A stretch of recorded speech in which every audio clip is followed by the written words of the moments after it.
تو آج کے ہمارے مسلمان جو بڑے دیندار بھی ہوتے ہیں، پردہ بھی کرتے ہیں، ان کی عورتیں باہر نکلتی ہیں حجاب کے ساتھ، پردے کے ساتھ، لیکن گھروں کے اندر یہ کزن، اس سے پردہ نہیں ہوتا، دیور اور جیٹھ سے پردہ نہیں ہوتا۔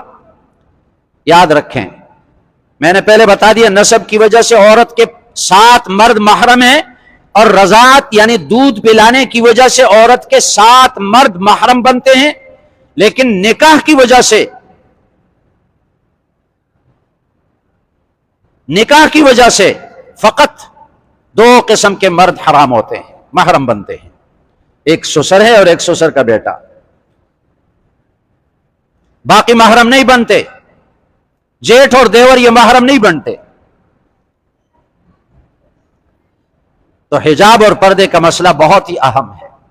ایک حدیث میں آتا ہے کہ نبی کریم صلی اللہ علیہ وسلم حجۃ الوداع میں حج کے لیے تشریف لے گئے، اور آپ نے سواری پر اپنے پیچھے فضل ابن عباس کو بٹھایا تھا۔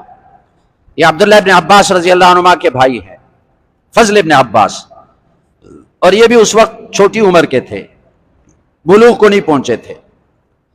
ایک عورت آئی خثعم قبیلے کی، اور اس نے ایک مسئلہ پوچھا، اور فضل ابن عباس اس عورت کو دیکھنے لگے، گھور گھور کر دیکھنے لگے۔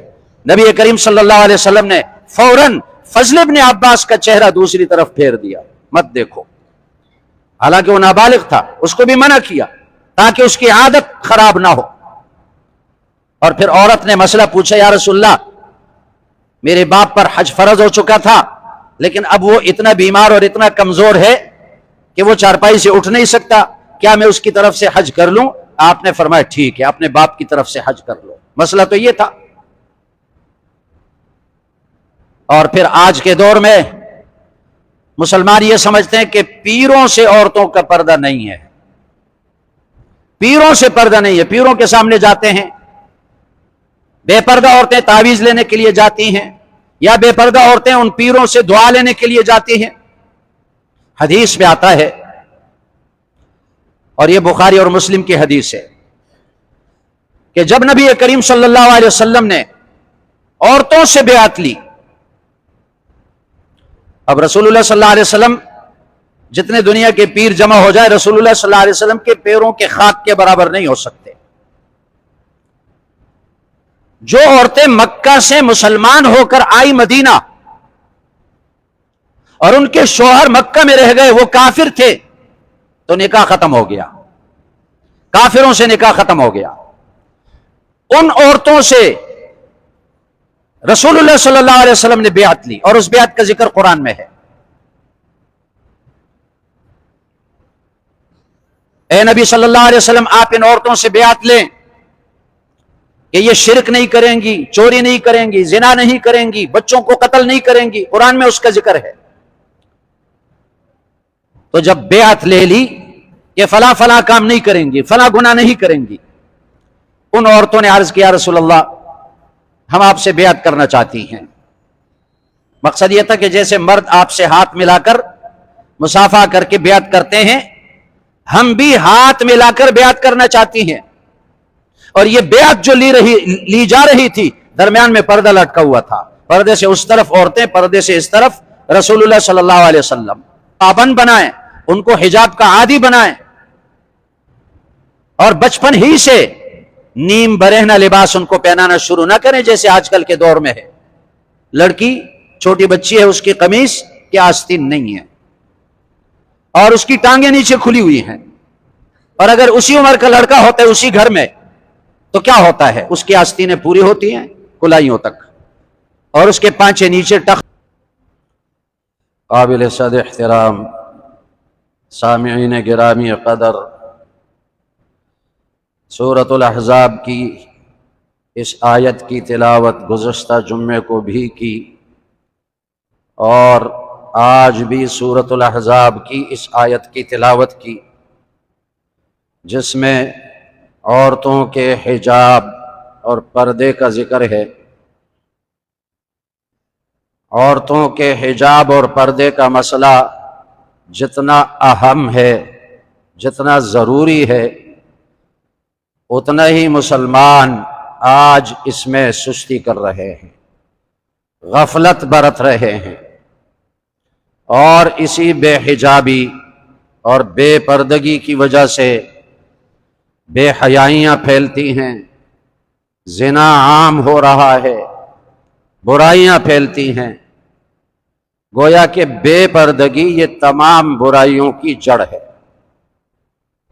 گزشتہ جمعے کو یہ عرض کیا تھا کہ قرآن مجید کی 7 آیتیں ایسی ہیں جن میں اللہ نے حجاب اور پردے کا حکم دیا، اور نبی کریم صلی اللہ علیہ وسلم کی 70 حدیثیں ہیں جن میں رسول اللہ صلی اللہ علیہ وسلم نے حجاب اور پردے کا حکم دیا۔ تو یہ حجاب اور پردے کا حکم کسی مولوی کی طرف سے نہیں، کسی مدرسے کی طرف سے نہیں، یہ قرآن مجید میں اللہ کا حکم ہے اور رسول اللہ صلی اللہ علیہ وسلم کا حکم ہے۔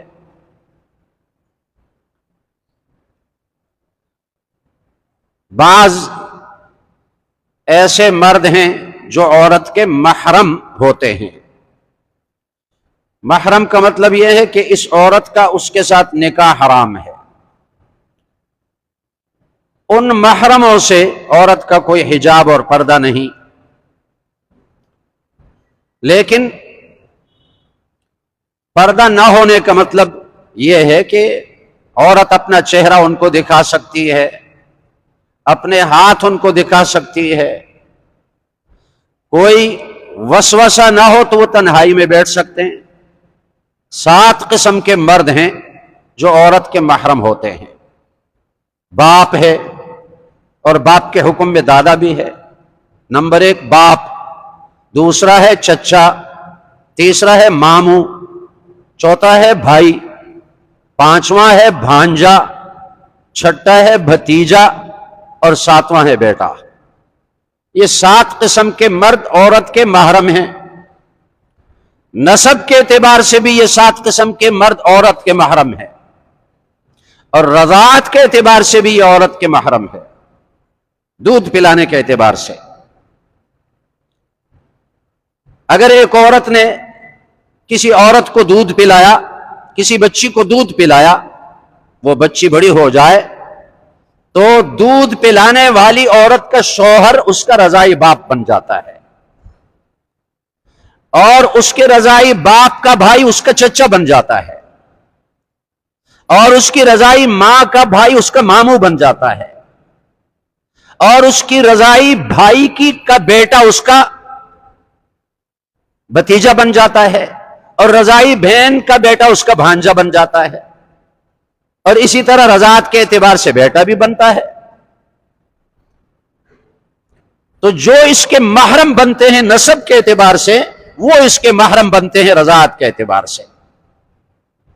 چنانچہ حدیث میں واقع آتا ہے، ام المومنین حضرت عائشہ رضی اللہ عنہا فرماتی ہیں کہ میرے رضاعی چچا ابو القعیس کے بھائی میرے گھر پہ آئے، دروازے پہ دستک دی، اندر آنے کے لیے اجازت طلب کی، تو حضرت عائشہ فرماتی ہیں میں نے جواب میں کہا کہ میں تمہیں اجازت نہیں دے سکتی جب تک میں نبی کریم صلی اللہ علیہ وسلم سے پوچھ نہ لوں۔ نبی کریم صلی اللہ علیہ وسلم سے پوچھا تو آپ صلی اللہ علیہ وسلم نے فرمایا یہ تمہارا رضاعی چچا ہے، اس کو اجازت دے دو۔ حضرت عائشہ نے عرض کیا رسول اللہ مجھے تو عورت نے دودھ پلایا، دودھ تو عورت کا ہوتا ہے، مرد کے ساتھ کیا رشتہ ہے؟ تو نبی کریم صلی اللہ علیہ وسلم نے فرمایا یحرم من الرضاع ما یحرم من النسب، جو نسب کے اعتبار سے محرم ہیں وہ رضاعت کے اعتبار سے بھی محرم بنتے ہیں، یہ تمہارا رضاعی چچا ہے۔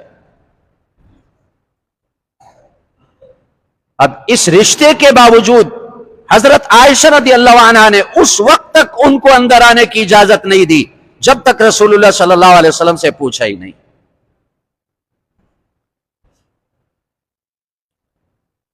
تو یہ حجاب اور یہ پردہ اللہ کا حکم ہے، رسول اللہ صلی اللہ علیہ وسلم کا حکم ہے۔ یہ ایسی سنت نہیں ہے کہ اگر اس پر عمل کیا تو اجر ملے گا اور اگر عمل نہ کیا تو اجر نہیں ملے گا، نہیں۔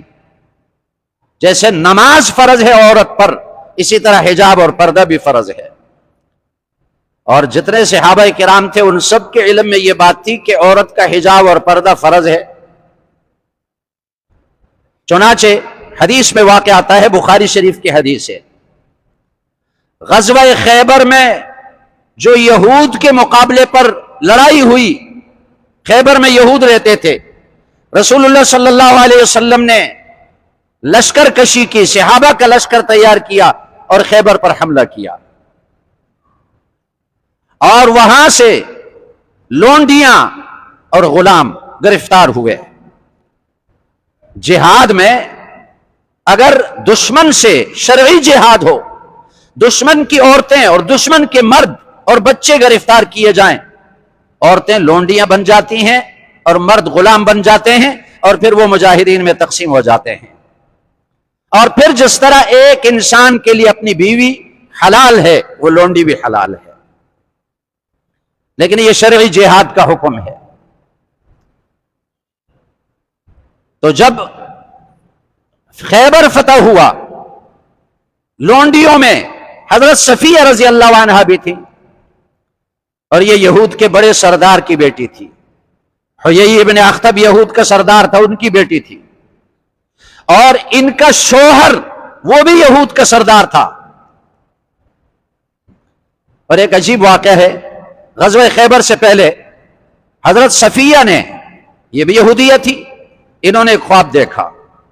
خواب میں دیکھا کہ آسمان سے چاند اتر کر آیا، ان کی گود میں پڑ گیا۔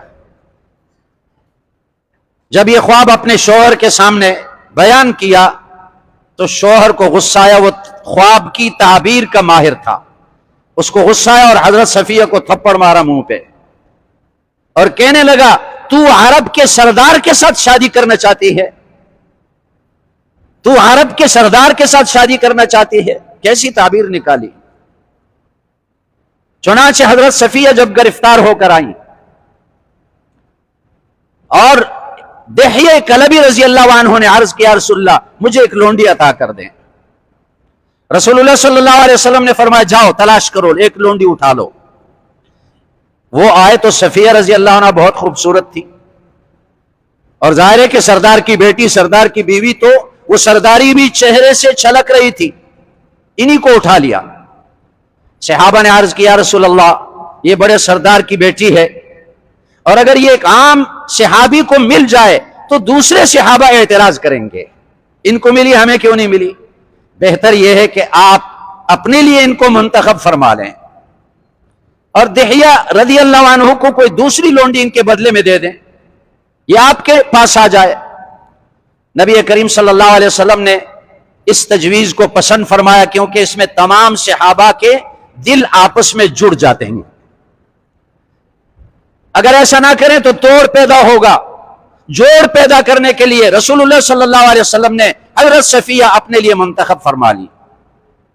خیبر فتح ہوا، واپس آ رہے تھے، راستے میں حضرت صفیہ رضی اللہ عنہ کے لیے خیمہ لگایا، اور رسول اللہ صلی اللہ علیہ وسلم حضرت صفیہ سے ملے، اور پھر جب وہاں سے 3 دن وہاں ٹھہرے، وہاں سے مدینہ کی طرف جانے لگے، تو کچھ صحابہ جن کو پورے واقعہ کا علم نہیں تھا آپس میں باتیں کرنے لگے کہ صفیہ کے ساتھ رسول اللہ صلی اللہ علیہ وسلم نے شادی کی ہے، نکاح کیا ہے، اور یہ مسلمانوں کی ماں بن گئی یا ایک لونڈی ہے۔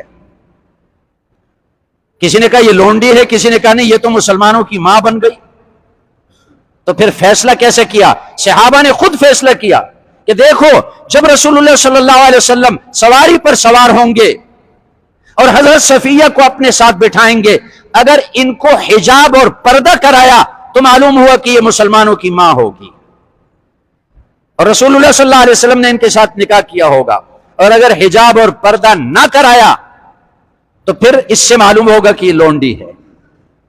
چنانچہ صحابہ سب یہ جانتے تھے کہ جو آزاد عورت ہے وہ حجاب کرتی ہے، وہ پردہ کرتی ہے، اور جو بے پردہ پھرتی ہے لونڈیاں ہیں، جو بے پردہ پھرتی ہے یہ لونڈیاں ہیں، لونڈیوں کی طرح ہیں، یہ آزاد عورتیں نہیں ہیں۔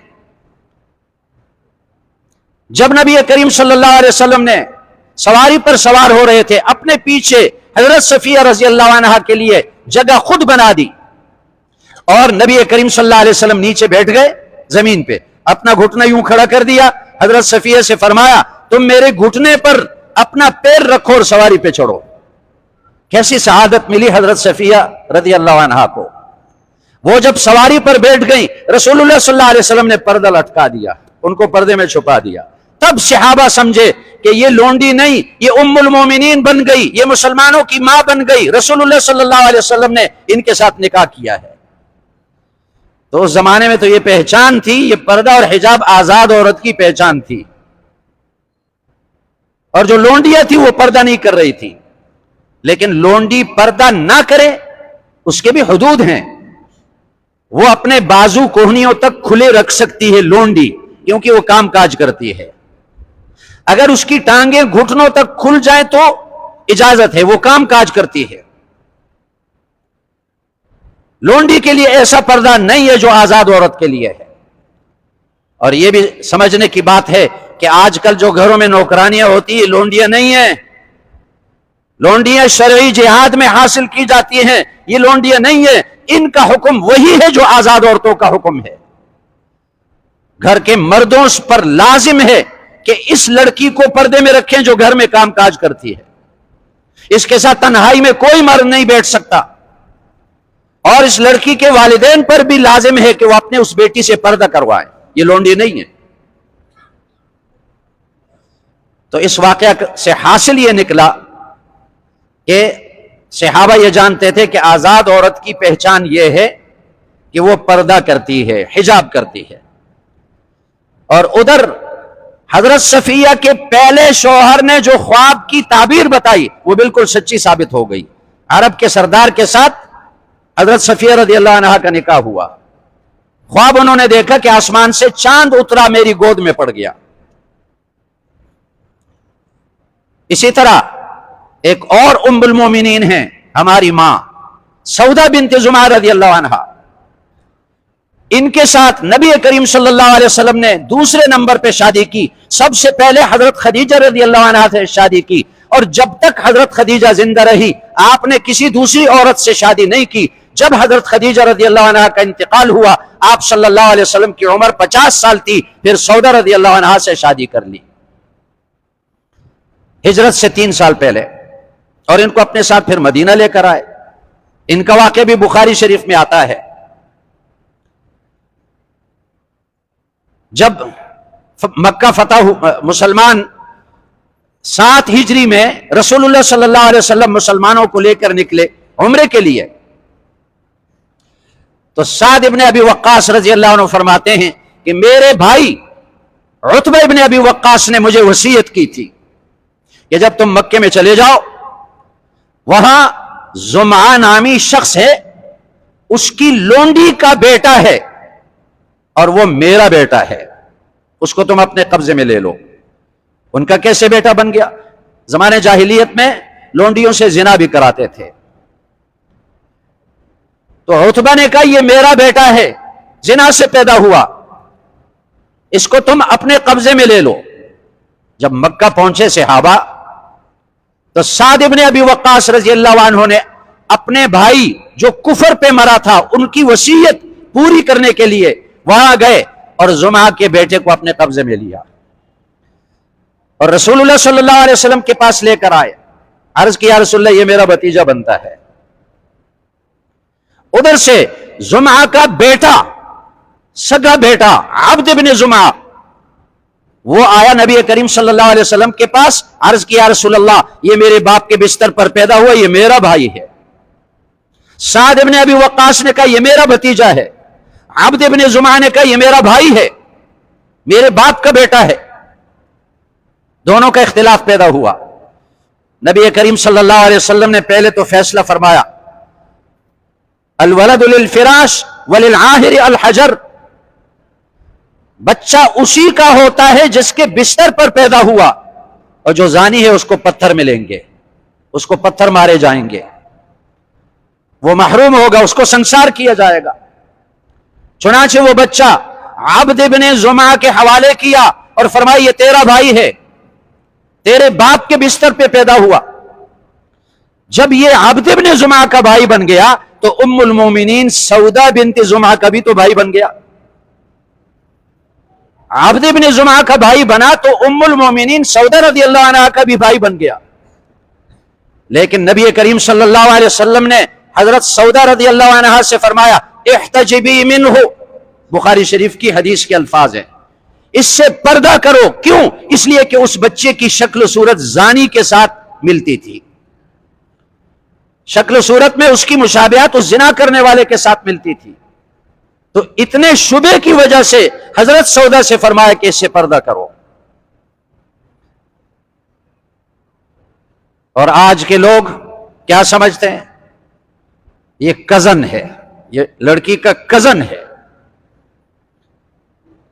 اور کزن کہہ کر اس سے پھر پردہ نہیں کرتے۔ کزن محرم نہیں، کزن کے ساتھ نکاح جائز ہے۔ اور ایک بات یہ بھی سمجھیں کہ یہ کزن لفظ جو انگریزی کا لفظ ہے نا، اس نے رشتوں کو برباد کر دیا۔ اس لفظ سے اجتناب کرنا چاہیے، نہیں کہنا چاہیے لفظ کہ یہ کزن ہے۔ کسی سے پوچھتے ہیں یہ آپ کا کیا لگتا ہے، کہتے ہیں کزن لگتا ہے۔ کزن لفظ نے رشتوں کو توڑ دیا، برباد کر دیا۔ کوئی چچا کا بیٹا ہے، کوئی ماموں کا بیٹا ہے، کوئی پھپھی کا بیٹا ہے، کوئی خالہ کا بیٹا ہے، کتنے قریبی رشتے ہیں، لیکن سب کے لیے کہتے ہیں یہ کزن ہے۔ رشتے توڑ دیے اس نے۔ تو ایک تو یہ لفظ کزن استعمال نہیں کرنا چاہیے، کتنے رشتے اس لفظ نے برباد کر دیا۔ اور دوسرا یہ کہ یہ جو کزن جس کو کہتے ہیں یہ محرم نہیں، اس کے ساتھ تو نکاح ہو سکتا ہے، اس سے پردہ لازم ہے۔ ایک حدیث میں آتا ہے نبی کریم صلی اللہ علیہ وسلم سے پوچھا گیا الحمو یا رسول اللہ، قال الحمو الموت۔ یا رسول اللہ یہ جو لڑکی کا دیور ہوتا ہے، دیور یا جیٹھ، اس کا کیا حکم ہے؟ کیا اس سے بھی پردہ کرے گی؟ رسول اللہ صلی اللہ علیہ وسلم نے فرمایا الحمو الموت، حدیث کے الفاظ ہیں، دیور یا جیٹھ یہ تو عورت کے لیے موت ہے، موت کی طرح ہے۔ عورت مر جائے لیکن دیور یا جیٹھ کے ساتھ بے پردگی والی کیفیت اختیار نہ کرے، اس سے بھی پردہ لازم ہے۔ بلا ضرورت اس سے باتیں جائز نہیں۔ کوئی ضروری بات ہو، گھر میں اکٹھے رہتے ہیں، ضروری بات ہو تو سوال اور جواب کر سکتے ہیں۔ تنہائی میں دونوں کے لیے بیٹھنا جائز نہیں، بے حجابی جائز نہیں، حجاب کے ساتھ، پردے کے ساتھ ضروری باتیں کی جا سکتی ہیں۔ الحم الموت، دیور یا جیٹھ یہ اس لڑکی کے لیے موت کی طرح ہے۔